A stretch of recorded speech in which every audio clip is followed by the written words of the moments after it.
kita mulai pembelajaran pada pagi hari ini. Ada baiknya kita berdoa. Berdoa mulai. Berdoa selesai. Nah, di sini siapa yang tidak berangkat pada hari ini? Yes. Apa keterangannya dia? Di sini ada yang dekat rumahnya dia? Bisa. Apa Reza? Kenapa enggak berangkat? Kenapa enggak? Meninggal dulu. Saya kalau Aku durian, Bu. Oh, ya. Oke. Nah, di sini Ibu akan menjelaskan materi mengenai surat resmi dan surat pribadi. Nah, sebelum memasuki pembelajaran kita pada siang hari ini, Ibu akan membacakan dulu nih terlebih dahulu tujuan pembelajaran kita pada siang hari ini, yaitu membandingkan ragam surat resmi dan surat pribadi berdasarkan ciri-ciri dan fungsinya. Nah, di sini anak-anak ada yang sudah pernah mendapatkan surat atau mengirim surat belum?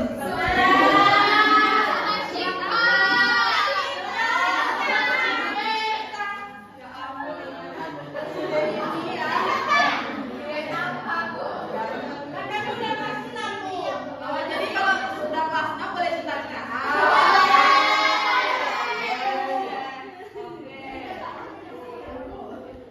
Nah, di sini anak-anak ada yang tahu nggak apa itu surat? Apa sih surat? Ya, surat itu untuk sarana komunikasi kita, baik tertulis ataupun untuk menyampaikan informasi dari satu pihak pengirim ke pihak lain atau penerima. Jadi surat itu harus ada pengirimnya dan ada penerimanya. Iya, Bu. Nah, ada pula fungsi surat, yaitu yang pertama menyampaikan pesan, yaitu informasi, permintaan atau perasaan. Kalian ini menulis surat untuk menyampaikan apa kepada teman-teman? Perasaan aja. Jadi itu termasuk ke dalam fungsi surat. Nah, selain menyampaikan informasi, pesan, surat juga termasuk ini alat pengingat, seperti kita dapat surat, mengumpulkan surat itu dapat kita simpan, diarsipkan di kemudian hari untuk pengingat. Nah, di sini Ibu akan menjelaskan dua jenis surat, yaitu ada surat resmi dan surat pribadi. Nah, yang pertama ada surat resmi. Surat resmi itu digunakan untuk keperluan formal yang seperti lembaga, instansi atau organisasi. Ya, lembaga itu seperti apa? Seperti kita dalam sekolah, itu misalnya kita ada ini surat untuk rapat komite kan di SD biasanya ada, itu menggunakan termasuk surat resmi. Nah, di sini ada yang selanjutnya fungsi surat. Yang pertama ada untuk undangan rapat. Itu bisa jadi di sekolah-sekolah biasanya untuk memberitahu guru untuk ada rapat di aula atau di mana, itu bisa itu termasuk fungsi surat resmi. Dan yang kedua ada permohonan izin. Misalnya kita bekerja di kantor atau di mana, kita bisa meminta, kita bisa membuat surat resmi dengan permohonan izin cuti. Misalnya kita mau mudik, kita mau liburan kemana, kita mau menikah, itu bisa termasuk ke dalam jenis surat resmi. Dan yang ketiga ada pemberitahuan resmi, atau juga bisa urusan bisnis juga. Jadi,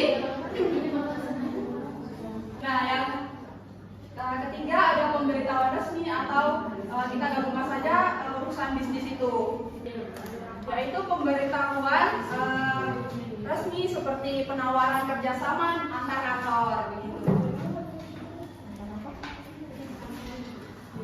Nah, yang selanjutnya ada ciri utama surat resmi. Yang pertama itu bahasanya, kelihatan nggak anak-anak? Kelihatan, Bu.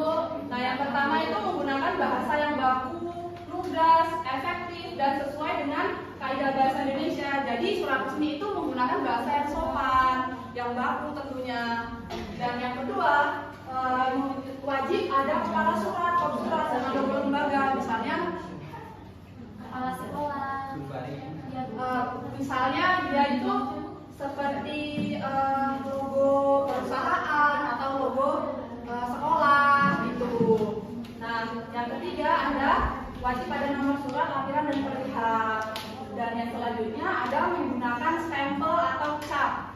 Jadi harus ada cap dari lembaga, dari kantor, dari sekolahan itu tersebut. Nah, contoh surat resmi ini yaitu ada surat undangan dari sekolah, surat permohonan izin kegiatan.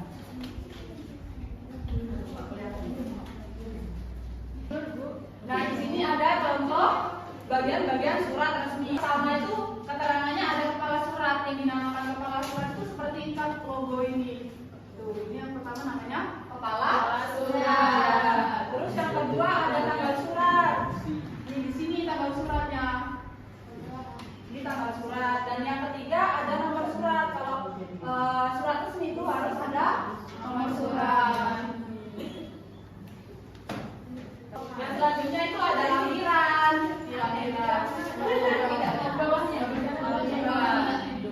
Dan yang kelima ada perihal surat.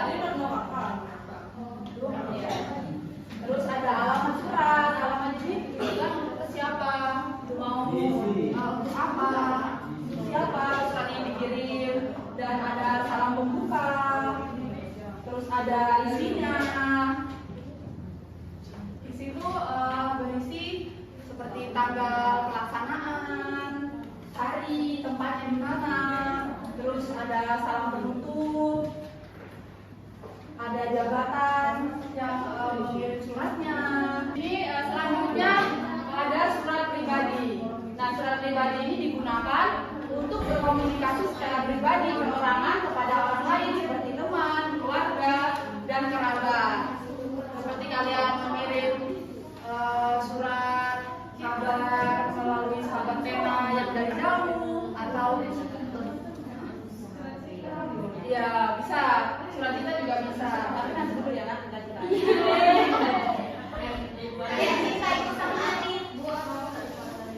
Nah, fungsi surat pribadi itu untuk bercanda, untuk bertanya kabar, untuk berbagi cerita, untuk menyampaikan ucapan selamat atau duka. Jadi benar yang anak-anak lakukan untuk mengirim menanya kabar temannya yang dari jauh atau mengucapkan duka, itu termasuk jenis surat pribadi. Nah, ciri-ciri surat pribadi itu yang pertama bahasanya bebas. Dia bebas, santai, akrab, sesuai hubungan penulis dan penerima. Jadi kalau di surat resmi itu kan dia formal, baku, dan efektif ya. Kalau di surat pribadi ini lebih bebas dan santai, seperti bisa menggunakan aku, kamu, atau yang lain. Berarti kalau bahasa daerah bisa, Bu? Bisa, boleh. Kalau temen kamu ngerti, harusnya penerima dan pengirimnya harus mengerti. Ya, Bu.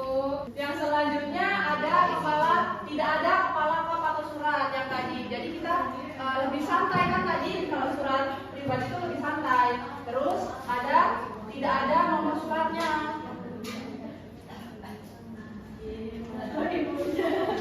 Dan yang terakhir format penulisan bebas.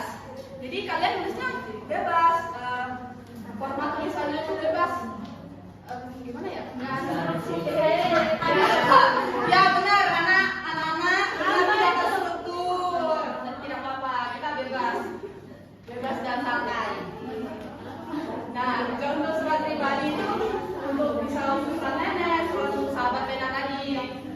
Cuma dua baik contohnya. Ini sahabat pena enggak? Enggak, itu nggak bukan sahabat pena. Nah, anak-anak, jadi ini bagian-bagian surat pribadi. Dia tidak ada kop surat, dia santai. Tuh, yang pertama dia hanya ada tanggal dan tempat penulisan. Terus tujuan suratnya, tujuan surat yaitu untuk sahabatku tercinta di Jakarta misalnya. Terus ada salam pembukanya. Ya, salam pembukanya bebas, bisa assalamualaikum atau salam rindu atau salam sejahtera. Ya, salam sejahtera boleh. Ya, salam kasih juga boleh. Terus ada surat. Suratnya dia juga tidak resmi, tidak formal. Dia hanya menanyakan kabar atau mengucapkan selamat. Jadi dia itu santai. Terus ada salam penutup. Di sini salam penutupnya juga tidak formal. Seperti misalnya cuma memakai sahabatmu. Apa ini? Aulia. Ya. Tidak formal.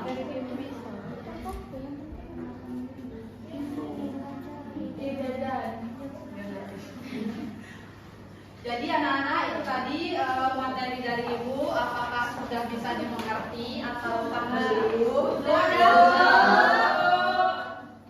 Nah, di sini Ibu ada papan perbandingan ciri-ciri surat resmi dan surat tidak resmi. Kita mainnya dibagi menjadi 2 kelompok. Baik, Bu. Cepat-cepat ini ya. Ayo kerja. Oh, ini kelompok 1, sedangkan kelompok 2. Di sini Ibu akan menjelaskan mengenai bagian-bagian ciri-ciri surat resmi dan surat tidak resmi. Nanti kan Ibu sudah ada papannya. Terus ada kertas ciri-cirinya, seperti contohnya nih. Contohnya isi bersifat pribadi atau pesan pribadi teman, itu termasuk surat pribadi. Ya, benar. Jadi nanti kalian tinggal menempelkan saja antara surat pribadi atau surat resmi gitu ya. Sudah paham? Sudah. 1, 2, 3. Belum ya, Bu? Ya.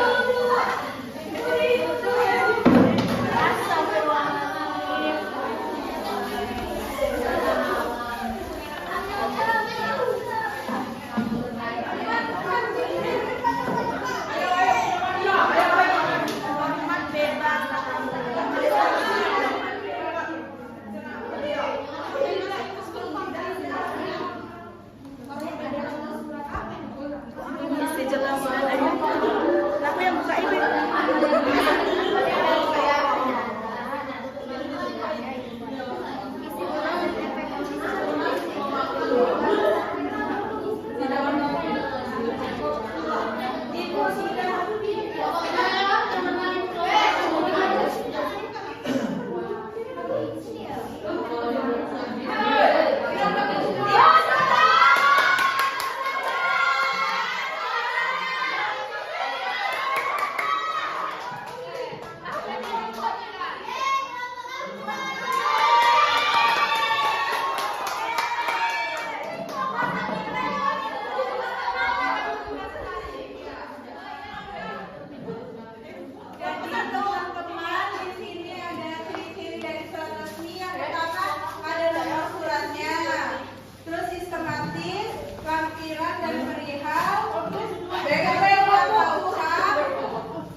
bebas atau kata lengkapnya atau jenis kertasnya, terus tidak ada nomor surat dan isinya bersifat pribadi, serta yang terakhir kata gandeng orang seperti pakai aku atau saya atau kamu atau anda. Ya, beri tepuk tangan dong.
tadi pembelajaran materi Ibu yaitu mengenai surat resmi dan surat pribadi.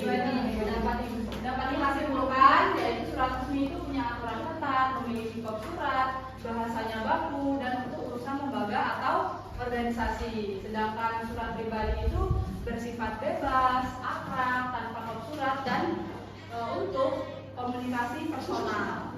Nah, di sini Ibu ada tugas rumah untuk kalian menulis surat untuk guru. Oke? Oke.